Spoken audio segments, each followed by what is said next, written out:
Isang mapayapang hapon Pilipinas, narito na naman ang inyong balerina ng bayan, si Lisa Macuja, na bumabati sa lahat ng nakikinig sa DZRH at sa lahat ng nanonood ng RH-TV, lalong-lalo na sa ating mga kasamahang alagad ng sining at kultura sa buong bansa. Mga kaibigan, ang mga nanonood ng RH-TV, makikita ninyo ang aking suot-suot ay ang aking Swan Song Series t-shirt courtesy of Freeway. Maraming salamat. Dahil ang October po ay ang aking Swan Song Series Year 2 at kakatapos lang ng Giselle, ang ikalawang ballet sa aming Swan Song Series Year 2. At mamayang alas 5:30, gaganapin ang aming huling performance ng full-length classic na ito. Kasama natin ang mga guest artists na sina David Macatelli of the Royal Ballet at ang Manila Symphony Orchestra sa ilalim ng guest conductor na si Alexander Vikulov. Kung hindi pa kayo nakakapanood, may oras pa kayong humabol. Huling performance na po namin ito bilang Giselle, kaya sana ay makasama namin kayo maya-maya. Meanwhile, bago kami tumakbo next door sa Aliw Theater, trabaho muna tayo dito sa ating programa.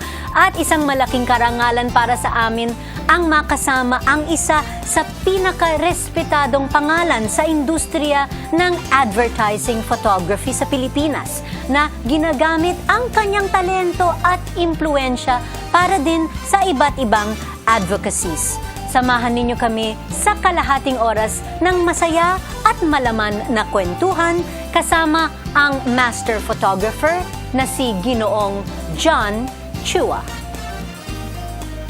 Isinilang sa Maynila noong ika-21 ng Enero 1948, si John K. Chua Jr. ay isa sa itinuturing na haligi ng advertising photography sa Pilipinas. Sa 4 na dekada niyang karanasan bilang master photographer, nakilala siya bilang pioneer sa maraming aspekto ng commercial photography, partikular na sa mga temang automotive, aerial, architectural, industrial, corporate at special effect photography. Isa rin siya sa pinakaunang Pilipino photographers na naging eksperto sa digital photography at patuloy na nagsisilbing pinuno ng kanyang sariling photography studio, ang Art2art, na itinatag niya at ng kanyang asawang si Harvey noong 1978. Dahil sa kanyang malawak na kaalaman at mayamang karanasan sa kanyang propesyon, madalas siyang maimbitahan bilang speaker sa iba't ibang photography seminars and conventions. Bukod dito, aktibo rin siya bilang volunteer at organizer para sa sari-saring advokasya tulad ng Batad Weekend Warriors para sa panunumbalik ng Banawi Rice Terraces at ang pagiging volunteer zookeeper ng Manila Zoo, ang pagsuporta sa mga batang may autism at Down syndrome at marami pang iba. Isang mainit na pagbati ang hatid ng Art2art sa Philippine Master Photographer na si John K. Chua. Kasama po natin ang tanyag na master photographer na si Ginoong John Chua. Magandang hapon, Sir John, and welcome to Art2art. Good afternoon, Lisa. Mahigit na 4 na dekada na po kayong nasa photography. Yes, ma'am. So, in fact, nakatrabaho ko kayo? Yes, with si Jeannie Arambulo. With Jeannie Arambulo, Yeah. I remember, nag-pictorial kami. Kasama ko at that time ang aking 1.5-year-old na son na si Manuel, and 3 years old pa lang ang aking daughter, si Missy. Yeah, Missy. Yes. Nasa ilalim nga sila ng paa ko. Meron kaming kuha na naggumugulong sila sa ilalim ng paa ko. Dun sa ad photo, right? Yeah. Yes. Okay, bago tayo okay, we're now talking shop here. Yes. Let's go back to when you first discovered your love for photography. Love for photography as a hobbyist. Well, started mga 40 years ago. Okay. So, as a hobbyist, I felt na it could, parang an instrument to express my parang feelings. So, that's the way it is. And may magastos kasi ang photography. So, my wife decided, that time, my girlfriend said, either you give it up or let's make it as a business. So we decided to make it as a business. So siyang nag-asikaso nung negosyo habang ako'y nagsushoot. I see. And that was all 40 years ago? 40 years ago, yes. Okay, do you remember ano yung unang-una ninyong camera na ginamit? My first camera was a Canon QL17. It's a small, yung rangefinder na camera. Yeah. Okay. And I see you still have your camera beside you. Yes, Ito, always.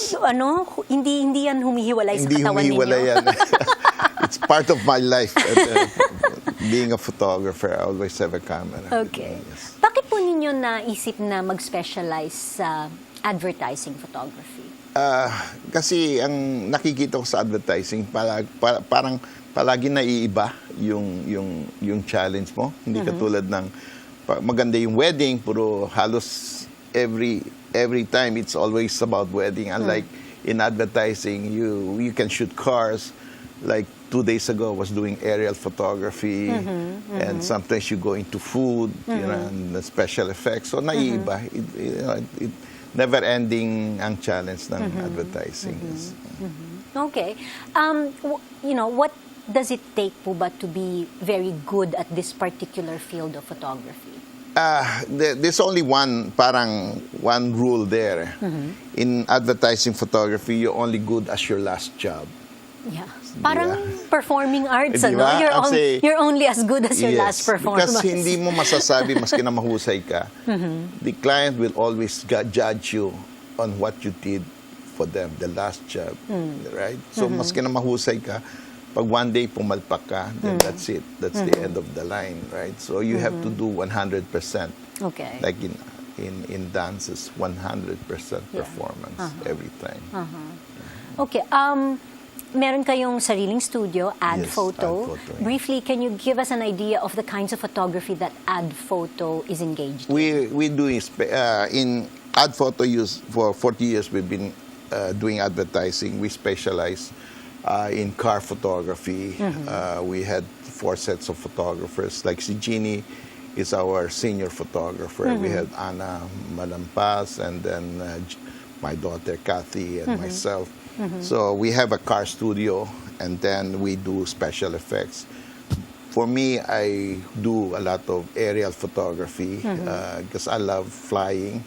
So that's what we do. And In fact, I heard that you actually took a course and learned how to fly. no course. I went to a flying club, which is okay. Angeles Flying Club. And I got these lessons. And when I have that, then I thought of going cross-country. So I did the cross-country with an ultralight. So you're a licensed pilot? I'm a licensed ultralight pilot. Ano yung difference? Ultralight pilot is one step lower than the regular flight. It's a sort of a home-built aircraft. Okay, parang nakakatakot. Medyo parang Wright Brothers. Just okay. imagine yung Wright Brothers na walang canopy and all that. Okay. So it has certain limitation. You can just fly certain areas. You cannot go to commercial landing in a big airport. So it's like a sports flying. Ganon. Yeah. And you took this up dahil nga may hilig kang mag-aerial photography. Yes. Wow. Okay. And you mentioned that yung anak ninyo, your daughter is also into photography. Yes. Okay. Si Is it in Kathy. the genes or? No, it's kailangan hilig eh. You can't force somebody to be a photographer. It's like passion. You need to have that passion, and they have that. Okay. Yes, you mentioned you had a 12-day cross-country ultralight flight where you got to document the Ifugao tribe of Northern Luzon. Yeah, these Pwede are, niyong okay, ikwento sa amin? ganito ho yan, medyo komplikado eh. After, I like in the course of my career, I go into aerial photography, but at the same time, I do a lot of advocacy. And one of them was, I went up to, as I learned photography, I went up to Banawe, the Ifugao Rice Terraces, and I fell in love with the people and the culture. So I sort of dedicated my life in trying to be a part of them, in trying to promote that area. So since 72, when I first went to Banawe, I got involved learning about their tradition. So I thought of putting up an Imbaya. It's a festival. It's an ethnic festival. Sort of parang revival of these games. People, the native used to to do during the spare time. And then late last year, when I went back and I saw the state of the rice terraces, the damage brought by the typhoon. So we thought of reviving the Bayanihan spirit. So these are different type of advocacy that I've done in separate instances. It's not all together in lump sum. Yeah. Okay, so what was the goal of yung 12-day cross-country? The 12 days is that time there was an issue about yung safety of this sort of home-built aircraft. So I just want to prove that maski na home-built ito, it is sturdy. And so because of that cross-country, we show the government that you should allow us to parang prosper, to allow this mga sports flying as an alternative to regular, commercial flight. I see. And because of that, we saw yung spirit ng Filipino spirit of adventure. So we took that flight just to prove that. Okay. You mentioned earlier na your first camera was a Canon. Yes. And I see that your... It's still a Canon. It's still a Canon. Yes, But yes. of course, ang camera noon ay hindi na ang camera ngayon. Oo, ang malaking- laki ng pagbabago ng teknolohiya. Yeah, because okay, of- how has this affected you? In business, I guess everybody wants to be a photographer nowadays because it's digital, Yes. right? You can see, pagka ginamit mo yung isang digital camera, nakikita mo kagad kung ano yung nakukuha mo. So, mas lumataas yung confidence mo. So, everybody wants to be a photographer. So the business, in a way, has affected. But on the other hand, parang because of the internet, the web, and all that, parang ang market mo ngayon, hindi lang sa Pilipinas, kundi you can post your all over the world. And Yeah, we it's get global. clients. We get clients from Miami or even the nearby Asian countries. So patas lang. I'm saying you need to be positive about this and not just limit yourself to the local market. And of course, I'm sure everything is so much faster now. Yes, no? yes. Yung, The technology comes in, it improves a lot. Yeah, that's right. Okay, marami pa po tayong pag-uusapan tungkol sa photography at sa iba't ibang advocacies ng ating panauhin. Master Photographer John Chua. Dito pa rin sa Art2art, magbabalik po kami pagkatapos na ilang paalala. Programang hatid ay sining at kulturang para sa lahat. Magbabalik ang Art2art. Schedule ng mga inaabangang konsyerto, update sa mga magagandang panoorin sa mga tanghalan at teatro. Narito na ang Art2art Calendar. Narito ang ating Arts Calendar. Sa musika, nagbabalik sa Manila ang opera na Carmen matapos ang 2 dekada. Inihahandog ng Lyric Opera of the Philippines, Manila Downtown YMCA at ng Manila Symphony Orchestra ang obra ni George Bizet. Sa October 26, 27 at October 28 alas 7:30 ng gabi sa St. Cecilia's Hall ng St. Scholastica's College of Manila. Tampok ang mga pinakamahuhusay na Filipino opera singers ngayon tulad nina Ana Fileo at Camille Lopez Molina bilang Carmen, Abdul Candao at Randy Gilongo bilang Don Jose, Margarita Gomez Janelli at Kay Balahaja Ligayo bilang Micaela at Noel Azcona at Christopher Arceo bilang S. Camillo. Ito ay sa direksyon ni Loris Guillen. Ang orkestra ay tutugtog sa ilalim ng baton ni Professor Arturo Molina. Para sa ticket, tumawag sa Ticket World at 891-9999 o sa Alliance Frances de Manil at 895-7585. Sa sining biswal, inihahandog ng Manila Contemporary Gallery ang pinakaunang solo exhibition ng veteranong photographer at sportsman na si Bengi Toda.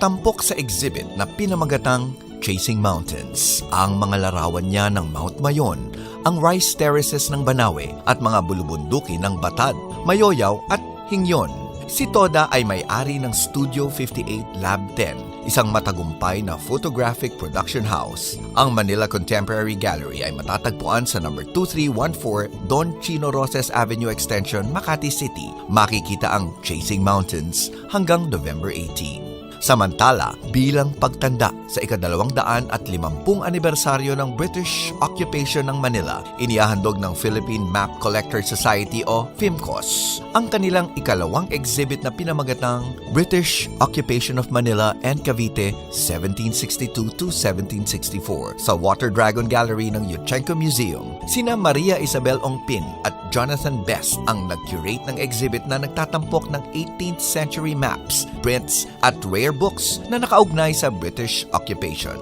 Matatagpuan ang Yuchengco Museum sa RCBC Plaza, Corner Ayala and Senator Hill Puyat Avenue, Makati City. Para sa kadagdagang detalye, tumawag sa 889-1234 o mag-email sa info@yuchengcomuseum.org.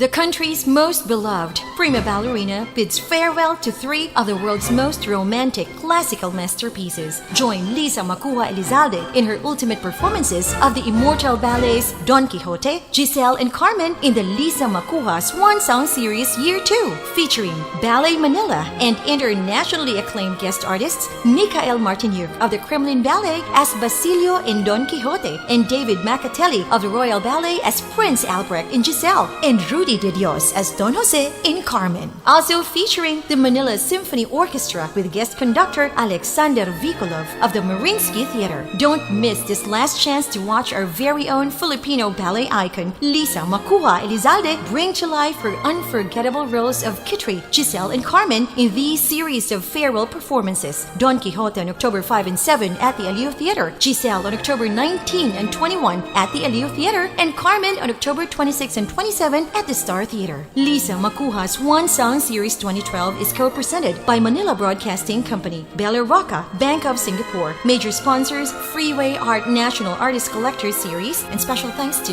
Island Rose, Ralph's Wine and Spirits, First United Travel, Panlilio Jewelers, and Star City. Tickets are available in all Ticket World outlets at 891-9999 or ticketworld.com.ph. Usapang sining at kultura para sa lahat. Kasama ang balerina ng bayan, si Lisa Macuja. Art2art.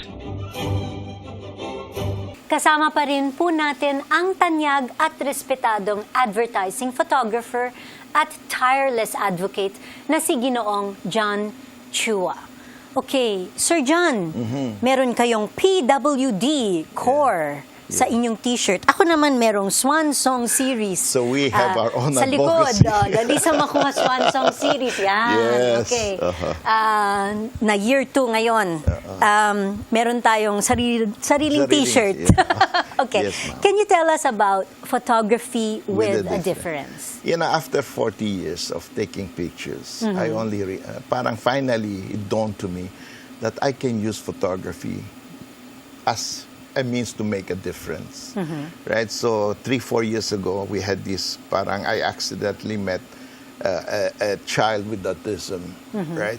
I taught him photography, and it has changed his life and the family too.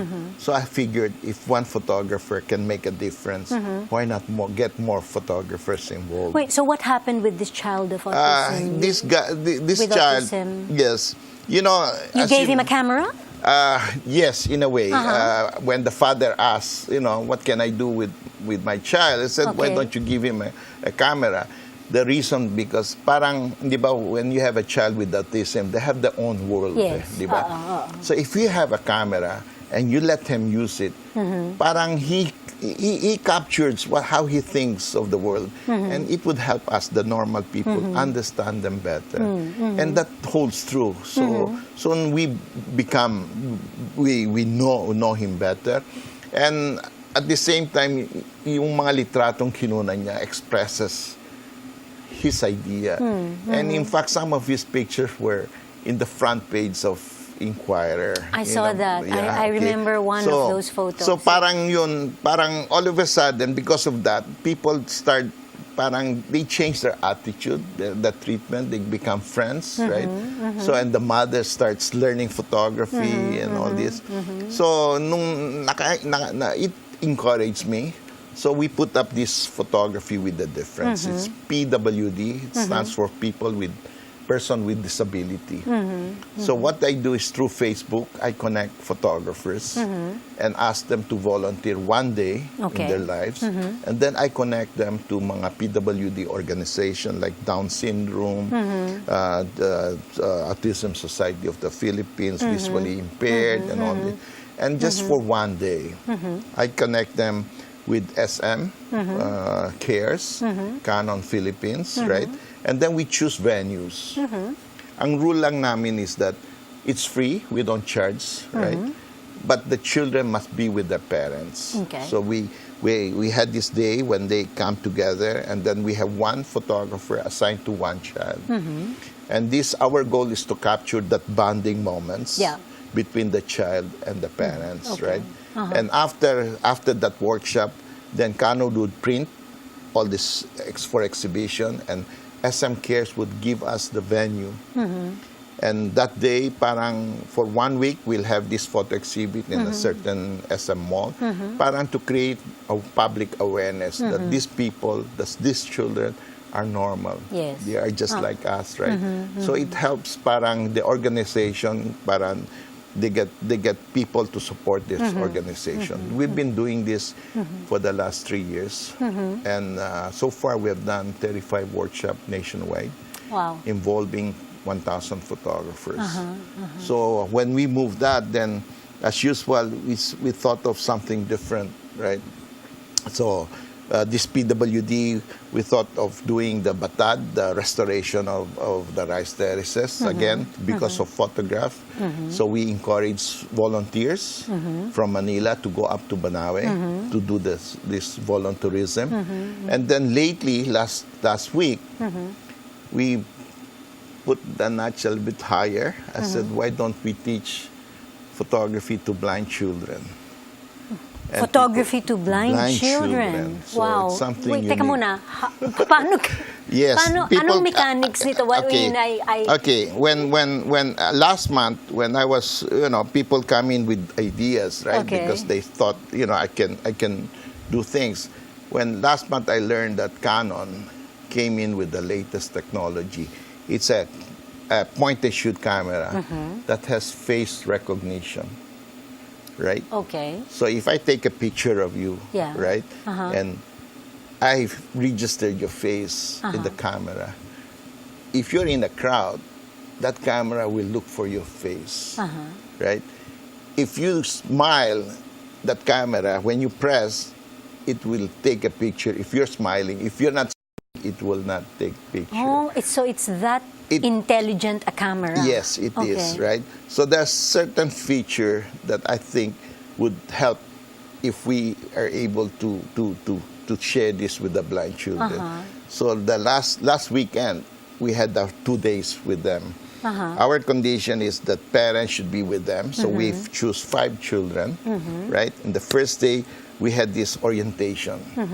How the child would hold the camera, change the battery, put in the SD card.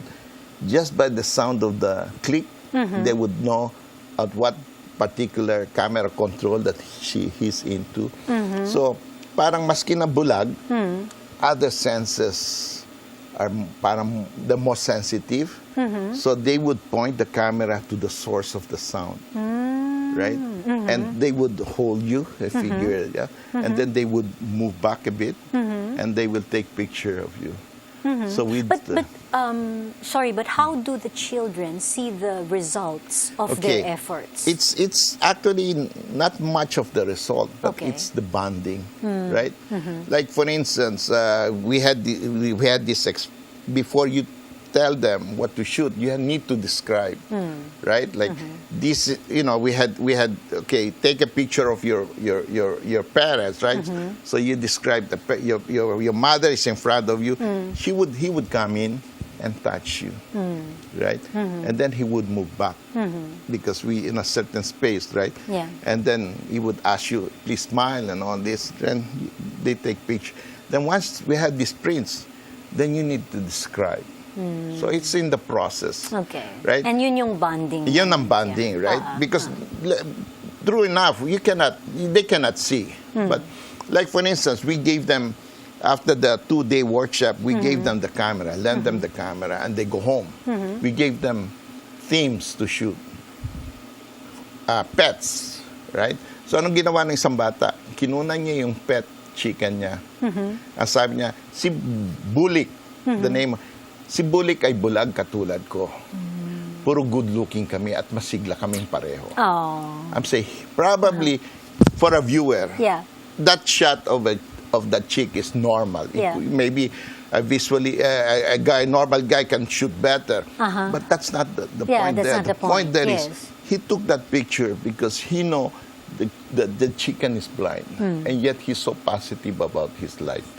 Right? So I think that is more true than the photo itself.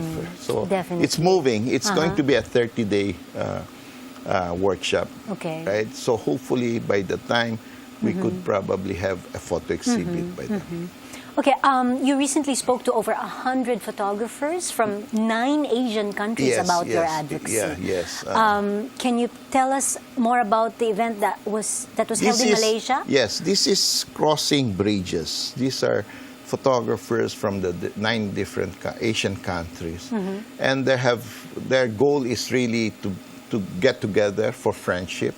Right, so I had this opportunity to talk to them, but of course it's like a seed, right? You put the seed and hope it grows, right? That particular instance, they're more after travel, right? For me, parang may stages in life yan as a photographer. In the first step, when you have a camera, you want to meet friends. Who has a camera, parang you learn from each other. Then I call that the first stage. And then the second stage is you want to go to see places. So you invite them to go around, right? And then after that, you feel like you're competent enough. You want competition. You want to know who's better, right? And then after that, you would have photographers of the year, for the best photo of the year. But you go beyond. When you start going beyond that, parang when you see your photograph, people will just say, yes, it's nice.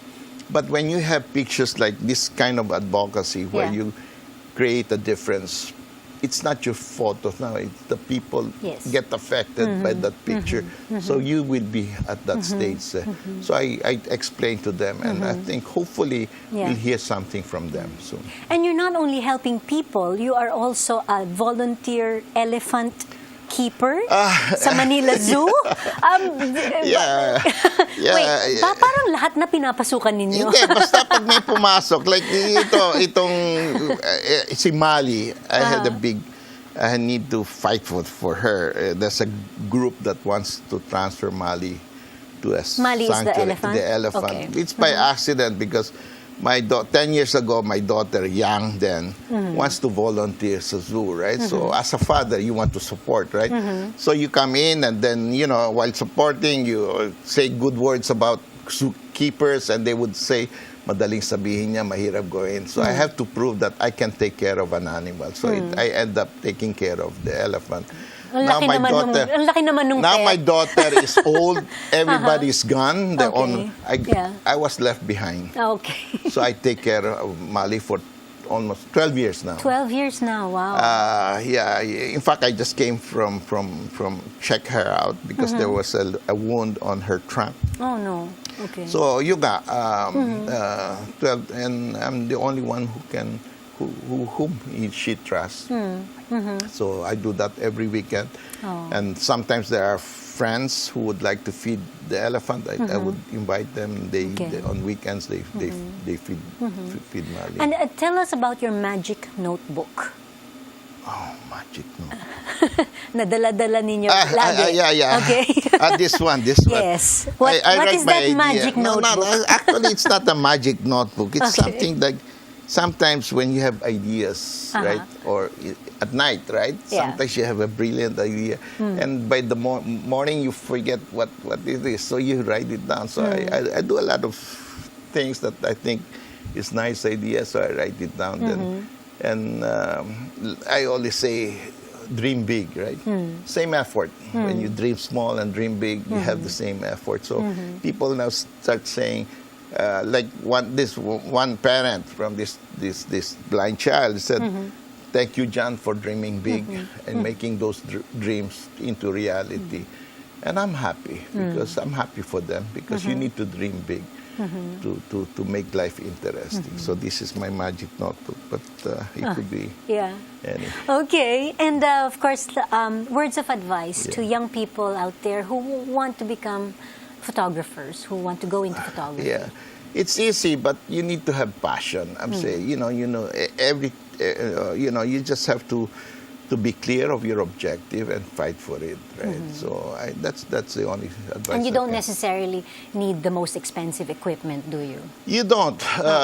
It's the guy behind the camera, right? So whether it's small or, you need to believe whatever camera you have, it's the best in the world. You need to have faith in your equipment, then you come out with good pictures. Yeah. Okay, and last, of course, lahat ng gustong makipag-ugnayan po sa inyo for PWD or for ad photo, how Yes, can they get in touch with you? I work through Facebook, so I have a Facebook account. Okay, It's go to John- Facebook then. Yeah, just John Chua, and if you feel like it's all the activities are listed there. So Okay. we're moving a lot, right? So if you feel like you want to join, you're always welcome. And if you are a Canon user, we requested Canon to put up a Canon advocacy team.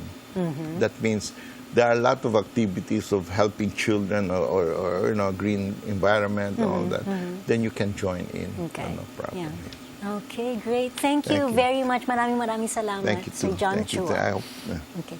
Mabilis na naman nagdaan ng kalahating oras, and of course, ang ating panauhin, advertising photographer and advocate, Sir John Chua. Thank you, and sana magkaroon din tayo ng collaborative effort in the future to benefit our various advocacies together. Thank you. Okay. Once again po, iniimbitahan ko kayo na pumunta sa Swan Song Series performances. Ang natitira na lang ay ang Giselle, Last Day Today in Aliw Theater, at ang Carmen next weekend, October 26 and 27 sa Star Theater naman. Mga kaibigan, samahan ninyo kami ulit sa susunod na linggo, alas 3:30 ng hapon, dito lamang sa Art2art. Ito po si Lisa Macuja, nagpupugay sa artistang Pilipino at sa lahat ng Pilipinong nagmamahal sa bayan.